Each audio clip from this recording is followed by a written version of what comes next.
Microhabitats are everywhere. You've got any number of possibilities here with incoming tide. You can see what it does to the sand as it comes in and goes out. And it's just never ending. That Corvina that Lou had on, by the way, was right here. Imagine what kind of opportunities that presented on the incoming tide as it swept around that corner. Fish was just sitting there waiting for just fly to sweep off that ledge. And that's his mangrove tree. He got sucked in there.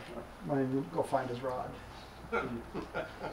But it's a labyrinth back in there. We didn't even know. We'd actually come up in here, and we'd gone up in here, and we said, well, does this take us back out? Because we wanted to come down to this estro here. We weren't sure. We could have actually come down here. Instead, we went all the way out and had to come all the way around. It was the one day I didn't take my chart. I just had an idea where we were going. How many acres would you say that encompasses right there? Oh, this is probably close to 1.5 miles of water. Oh, okay, never mind. 1.5 miles of water. I had a smaller picture in mind. It's huge. The main channel over to the Sand Island that we were looking at before is over here. That's the main channel. These islands are all pretty good size. There's deep, big flows, deep holes, shallow areas where they spawn and feed, and then they'll drain when the tide goes out. Pretty neat. Deeper's better. There's one of those bright flies. That's a Ricky fly. Yeah, that's a nice Corvina. And they were big. I didn't catch any really that big. That was the average size I was getting. Who cares? There were lots of them. They can throw them back. They actually killed a couple for dinner. They weren't as good as the halibut though. Heavier flies enable you to get into a specific spot. You can just plop it in there. It goes straight down. If you're going to work along a series of mangroves, then use the heavy line to get it down with a lighter fly so it can drift along the bottom. Get that concept? Heavy fly to plummet in, then you can even use an intermediate line because you're plopping, drop plopping, and the other one you go the other way around so that it'll actually feather along the bottom. And you carry the combination of the two of them with you so that you can mix and match. Sometimes you want a heavy fly and the heavy line to get them down.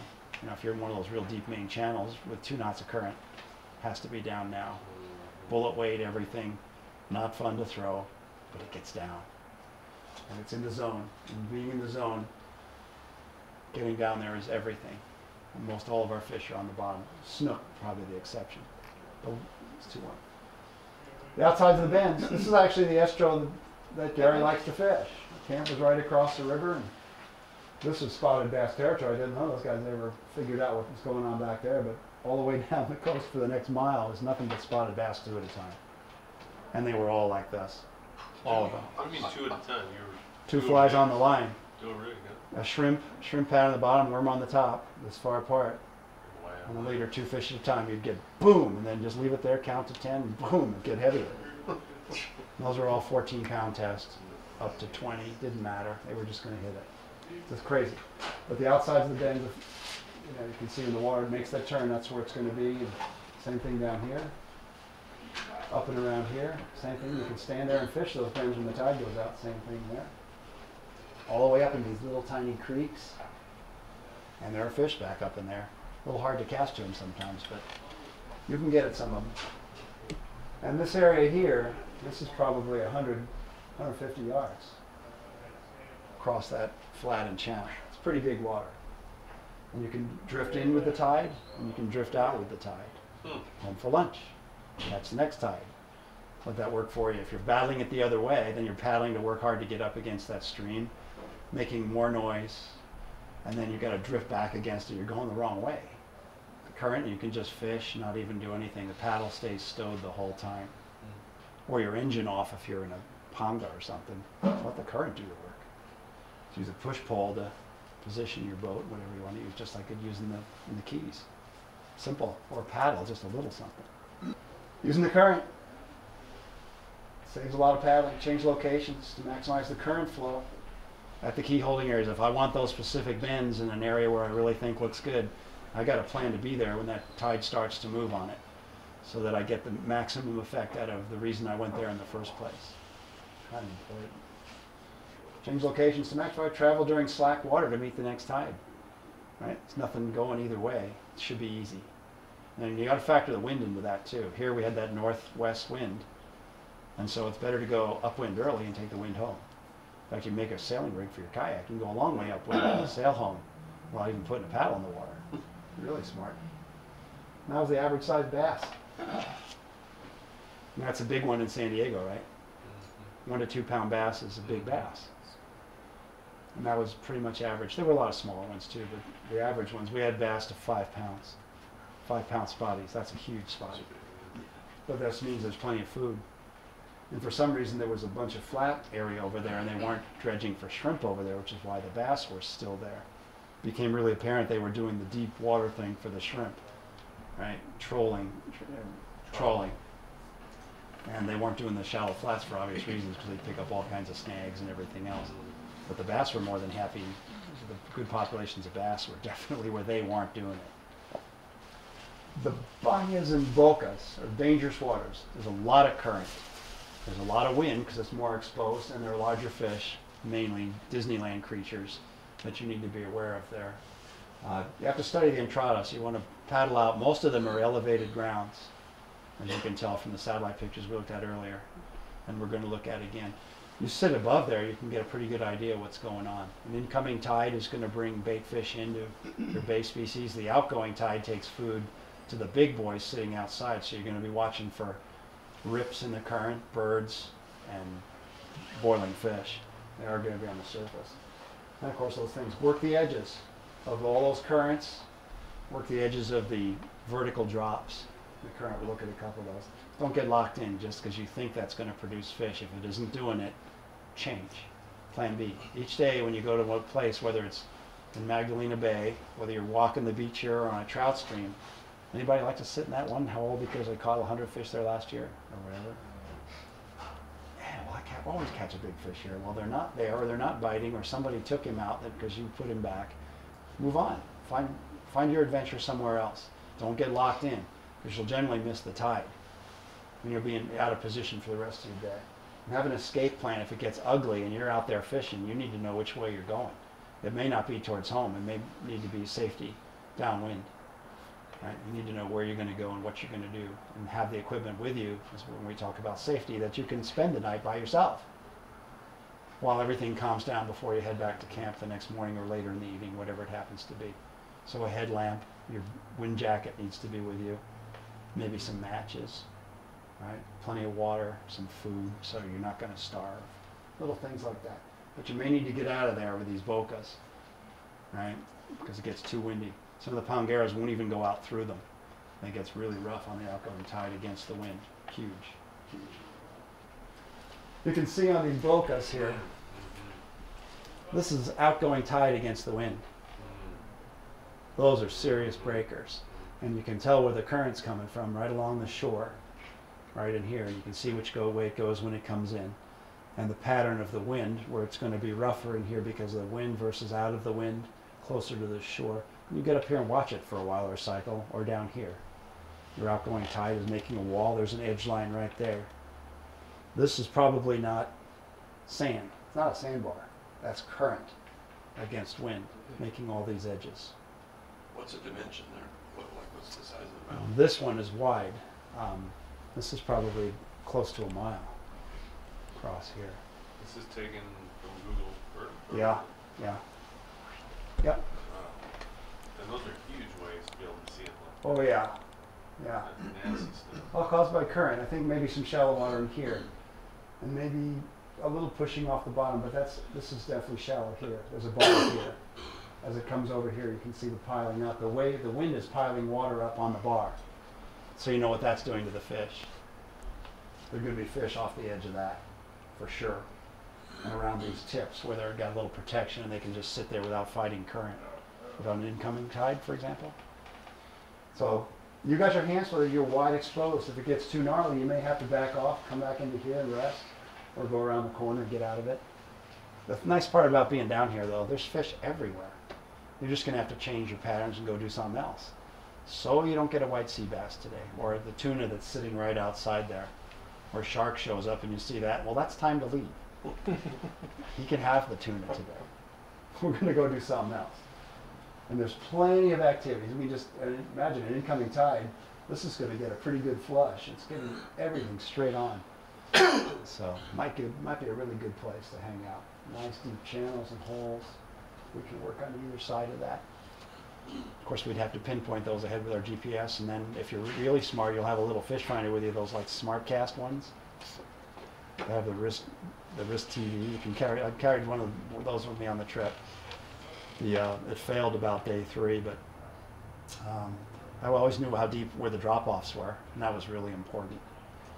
Or you can take another rod and just have half a spinning rod with a piece of lead on it, and you can plumb each turn of the handles 2 feet on a little tiny ultralight rig. Just use that and sound. So real tough fishing there, and that's probably a fairly calm day. The wind doesn't look anything above average. It looks like about 10 to 12 knots right there, because there are no breaking whitecaps on the outside. Stronger the current though, the bigger the reward. You get a lot of flow, you're going to have a lot more opportunities. And here you can see exactly what it's doing. This is probably an incoming tide in the picture. And spreading out, you're going to have a lot of flow through here. And of course on the outbound side, when it's moving north and south, a lot of opportunities. Moving water is generally the key to success in Baja and here. If you have moving water, you have fish that are feeding, because they're going to post up somewhere and wait for something to come by. Lots of possibilities here. You could spend a week fishing this and never scratch it. I mean, if you really wanted to explore it. I think you could spend 5 lifetimes here and never really understand this whole system. It's just, it's amazing. But you can certainly get a little piece of it down in a week. Like that one estro we fished there. That was probably a half a day's figuring out. But the rest of it, man, there's just so much to do. Okay. You got the blue water. It's all pretty much the 100-fathom bank, the Thetis Bank pinnacles. All these lie offshore. Late summer to fall, best you got. Talked about the Pongueros. Not every day is fishable. If you plan your trip to go down and just fish offshore, A, you're missing some of the best fishing there, and B, you may not be able to get out. You may be disappointed. Unless you have a mothership or something offshore, you're going to miss a lot of days. It's a risk versus reward if you put all your eggs in one basket with that. Because even if you can get off, standing up on a boat to fly fish in those conditions isn't going to be fun for most people, and nor is it going to be safe. And safety is not something they really take seriously in Mexico. Very few regulations other than you can't kill somebody. And even then, if it happens as part of an accident, well, that's just too bad. Right?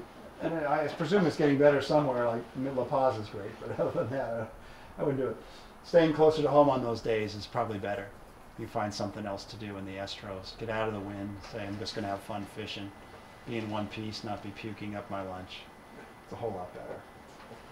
Especially in the early and late seasons when you're not dealing with the rest of that. Looking for baitfish. This is all baitfish. All baitfish. And that's a banner day to be out there. I mean, you couldn't ask for more to be on a day like that, waiting for somebody to show up to munch. Being upwind of the whole thing, up current, letting the fish come to you. They'll come right to you. Slash the boat going right to them. Looks like a pongo. It is. Yeah, you might find some of those guys hanging out. Yellowfin. Roosters. Roosties. A lot of fun. They'll normally sit a little closer in. And then you get the Wahoo. Oh. That is a classic fish there. That's some really good eating too.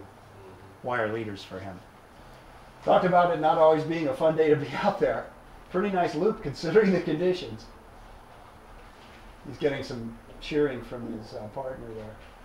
So you can see it's starting to white cap, so the wind is probably up to about 12 knots in that range someplace.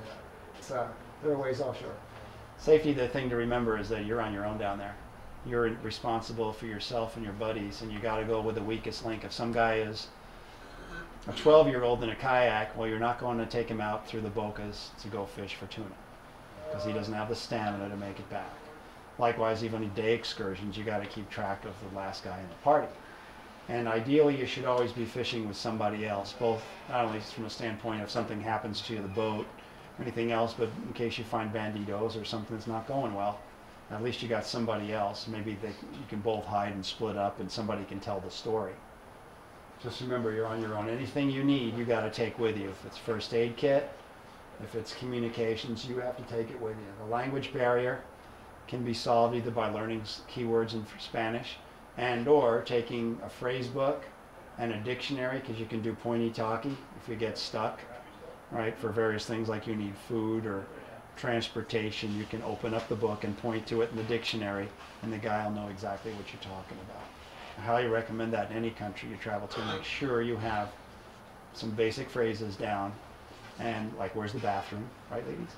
Where's the bathroom? Benjo wa doka desu ka? I know where the bathrooms are and how to get there. Film, water, food, trains, anything you need. Have your phraseology and have at least a dictionary with you where you can pointy talkie so you can communicate. Really important, because most people don't speak English there. Then when you get to Mag Bay, most don't, and of course that's changing, especially during whale watching season when you get a lot of the guides coming in. VHF radio coverage is spotty. The guys are using it in the boats, but it's in Spanish, right? But you can call for assistance on it and get it. They're on usually international channel 69 and 72. So you'll generally find them there. Ask the port captain before you leave if you're going out on a trip, or some of the guides. They'll know. You can even call them up if you're going to make your own trip. You're going to rent a kayak in La Paz and drive over and do it yourself for a week, which is totally doable and probably pretty safe. Even if you were to do that, you'd want to know the frequencies that they're working. And you can sort that out for yourself. Buddy system we talked about. If somebody gets in trouble, there's somebody there to bail you out. Whether it's getting sucked under the mangroves or tangling with a really big fish, trying to get a, you know, if you run into a swordfish out there just outside the boca, which is entirely possible, as that bait is all getting sucked out of there on the outgoing tide, and you've got a sailfish or a marlin on the end of your line, you're going to want some help. You don't want to have him in the kayak by yourself without somebody standing by in case you have problems with that sword. Right? You got to be able to free that fish or have somebody else cut that line for you. They need some help. Trip plans. File a trip plan. Everybody, before you leave the country, you should know where you're going to be, when you're going, when you're coming back. For the trip with Gary's trip, we know when we're leaving the hotel in La Paz and when we're coming back. And then we leave a plan with the embassy too, so they know you're there in the country. And you make sure you close those plans when you come back. You call them up and let them know you actually got back. It's really important. Gary carries a satellite phone, which is a really smart thing. If you're going to go down there, and especially any large group besides your own safety, take a satellite phone, rent one. You can rent them, so that no matter where you are, you can phone home. You can get help if you need it. If you got banditos, you can give them, that's why you got the hand-held GPS. We're right here, we're under assault. There's 20 of them and they're all wearing black. We're in deep kimchi, these are our last coordinates. Come and get us. We're E and E and we're ditching the kayaks, we're wading in the mangroves. We'll call you on the 12s. We'll be on the radio on the 12s, keeping in mind some of the good guys aren't always the good guys down there. A lot of the guys that are in the constabulary are part of the problem. Yeah. So keep that in mind. And there's your State Department may have specific requirements from time to time about going different places, not just necessarily Mag Bay, and warnings, and for assistance if you need things with passports.